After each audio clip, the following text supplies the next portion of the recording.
Hi everyone, welcome back to Vinusha Sweet Home. This is Usha.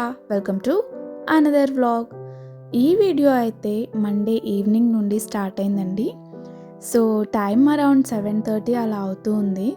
So నేను ఇవాళ dinner కోసం something డెలీషియస్గా చేద్దాము, కొంచెం ఫ్యాన్సీ ఫుడ్ తిందాము అనిపించి ఇలా ఇన్స్టాంట్ మ్యాగీ నూడిల్స్ ఉంటే దాంతో ఇలా ఎగ్ నూడిల్స్ చేశాను. సో ఇన్ కేస్ ఎవరికైనా రెసిపీ కావాలంటే కమెంట్ చేయండి, ప్రొవైడ్ చేస్తాను. సో నెక్స్ట్ డే అంటే ట్యూస్డే మార్నింగ్ అరౌండ్ టైం 8:30 అలా అవుతూ ఉంది. సో నైట్ వాష్ చేసిన డిషెస్ అంతా కూడా వాటి ప్లేస్లో పెట్టేసి ఇంకా నెక్స్ట్ నేను బ్రేక్ఫాస్ట్కి అయితే ప్రిపేర్ చేయాలి.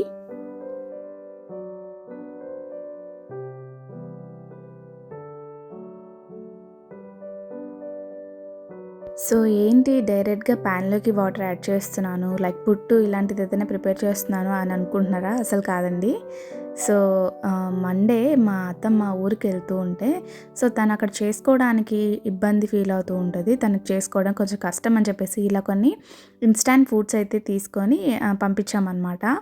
సో ఇలా నేను కూడా ఒకటి ట్రై చేద్దాం, టేస్ట్ ఎలా ఉంటుందో అని చెప్పేసి ఒకటి తీసుకున్నాను. ఉప్మా రెడీ టు కుక్ అంటే అంతా మిక్స్ చేసి ఉంటుంది, డైరెక్ట్ మనము బాయిల్డ్ వాటర్లో యాడ్ చేసుకొని కుక్ చేసుకోవటమే, చాలా సింపుల్గా. సో దానికోసమే ట్రై చేద్దాము టేస్ట్ అంతా ఎలా ఉంటుందో అని చెప్పేసి తీసుకున్నాను. సో అదే ఇవాళ ప్రిపేర్ చేస్తున్నాను. బట్ నిజానికి చెప్పాలంటే మనం ప్రిపేర్ చేసుకునే ఉప్మాకి దీనికి అస్సలు పొంతన లేదండి. మనం చేసుకునేది చాలా టేస్టీగా ఉంటుంది, ఇది అస్సలు బ్లాండ్గా ఉంది, అసలు టేస్ట్ చాలా కొంచెం వియర్డ్గా అలా అనిపించింది, నాకు అంత నచ్చలేదు. అండ్ మనం చేసుకునే ఉప్మా అయితే దీనికి ముందు చాలా బెటర్ అని నేను చెప్తాను. సో ఫస్ట్ అయితే ప్రాసెస్ ఏం లేదు, జస్ట్ మనము 500 ml వాటర్ని, ఎగ్జాక్ట్గా 500 ml వాటర్ని బాయిల్ చేసుకొని అందులోకి ఈ మిక్స్ వేసేసుకొని హోల్ ప్యాకెట్ వేసేసుకొని, సో ఇంట్రెస్ట్ ఉంటే లాస్ట్లో గీ యాడ్ చేసుకోవచ్చు, లేదంటే యాజ్ ఈజ్గా మనం అలా తినేయచ్చు. సో ఇలా ఈజీగా అయితే దీన్ని ప్రిపేర్ చేయొచ్చు, బట్ టేస్ట్ అయితే అస్సలు బాగోలేదు. అసలు ఉప్మా అంటే ఇంట్రెస్ట్ లేని వాళ్ళు ఈ ఉప్మానైతే అస్సలు తినరు, ఇది మాత్రం నేను పక్కాగా చెప్తాను. ఇన్ కేస్ మీరు ఎవరైనా ట్రై చేస్తున్నారా ఇంతకుముందే? ఒకవేళ ట్రై చేస్తుంటే మీకు ఎలా అనిపించిందో నాకు తప్పకుండా కమెంట్ చేయండి.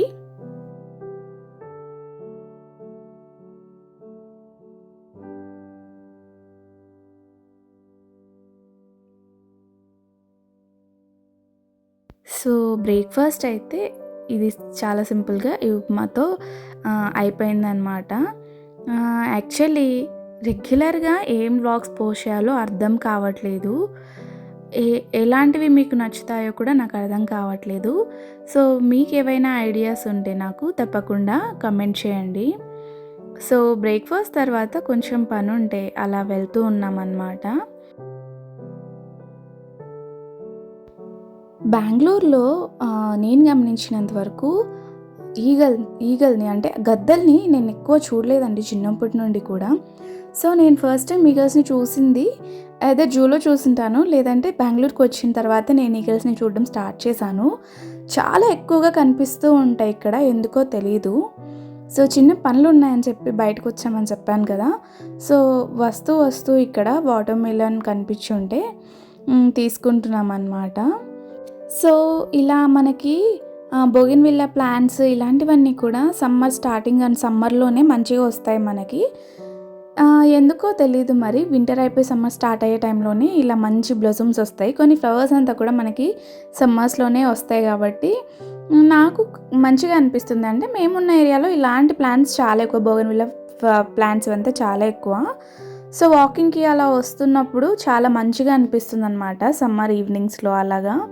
ఈ బెంగళూరులో ఎక్కడ చూసినా కూడా కన్స్ట్రక్షన్సే జరుగుతూ ఉంటాయి, దారిలో పొడవునా అవే కనిపిస్తూ ఉంటాయి. సో దాని తర్వాత కొంచెం ఫ్రూట్స్ అవి తీసుకునేసి ఇంటికైతే రిటర్న్ అయిపోయాము. వచ్చిన తర్వాత ఇలా వాటర్ మిలన్ని కట్ చేస్తే అస్సలు ఏంటంటే ఇలా ఉంది, వాళ్ళు చెప్తారు కరెక్ట్గా, నాకు సెలెక్ట్ చేసుకోవడం రాదు అండ్ మా విన్నుకు కూడా సెలెక్ట్ చేయటం రాదు. సో వాళ్ళనే అడిగాము మంచిది ఒకటి ఇవ్వండి అంటే, సో ఇలాంటిది ఒకటి ఇచ్చారు. ఇంకా ఏం చేస్తాం, మొత్తం కట్ చేసి ఫ్రిడ్జ్లో అయితే పెట్టేస్తున్నాను. సో టైం దొరికినప్పుడంతా just salt and pepper add చేసుకొని తినేయచ్చు కదా. టేస్ట్ బాగోలేకపోయినా ఇక ఏం చేయలేము, పడేయలేము కాబట్టి సో నేనైతే ఇంకా కట్ చేసి ఇలా ఫ్రిడ్జ్లో అయితే పెట్టేస్తున్నాను.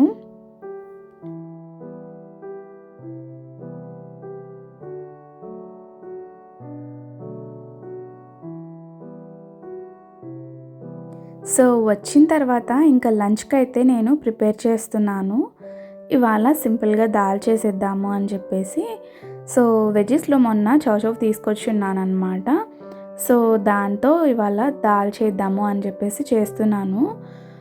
చాలామంది దీన్ని చౌచౌ అంటారు, అలాగే కొంతమంది బెంగళూరు వంకాయ అంటారు, ఇంకా మా సైడ్ అయితే సీమ వంకాయ అని చెప్పేసి అంటూ ఉంటారు. సో మీరేమంటారో నాకు తప్పకుండా కమెంట్ చేయండి.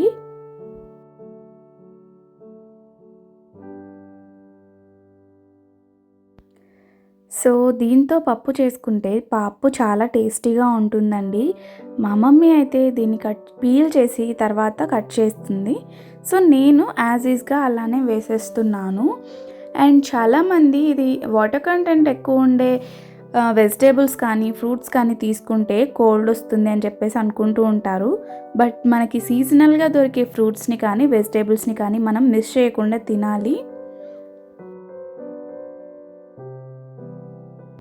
సో చాలా సింపుల్గా అయితే మనము దీన్ని చేసేసుకోవచ్చు. యాజ్ యూజువల్ మనం రెగ్యులర్ పప్పు ఎలా చేసుకుంటామో అలాగే జస్ట్ మనము ఈ చౌచౌని అందులోకి యాడ్ చేసేసుకొని టమాటా అలాగే పచ్చిమిర్చి కొద్దిగా చింతపండు ఉప్పు పసుపుని యాడ్ చేసుకొని స్టవ్ మీద పెట్టేసుకొని పప్పు ఉడికించుకున్న తర్వాత ఇంకా మనము పోపు పెట్టేసుకోవడమే రెగ్యులర్గా. సో అదే అన్నమాట, చాలా సింపుల్గా చేసుకోవచ్చు, బట్ టేస్ట్ అయితే చాలా బాగుంటుంది.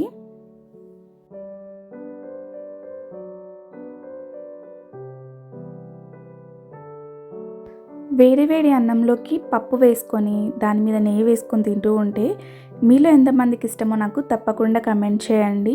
పప్పు చేశాను కదా అని చెప్పి సైడ్ డిష్గా ఇవాళ నేను ఫ్రెంచ్ ఫ్రైస్ని అయితే చేశాను. ఇవి నేను ఆయిల్లో డీప్ ఫ్రై చేయలేదండి, షాలో ఫ్రై చేశాను. చాలా టేస్టీగా వచ్చాయి.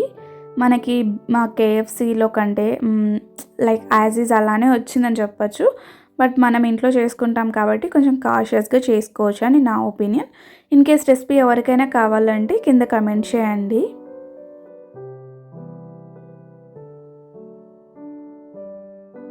ఈవినింగ్ అలా బయటకు వచ్చాను అంతే. నా సౌండ్స్ వినగానే ఇవి ఖచ్చితంగా లెగిసి ఇంకా ఖచ్చితంగా నా దగ్గరికి అయితే వచ్చేస్తాయి అన్నమాట. సో నేను రెగ్యులర్గా వాటికి ఫీడ్ చేస్తూ ఉంటాను కాబట్టి వాటికి నేను బాగా అలవాటైపోయాను.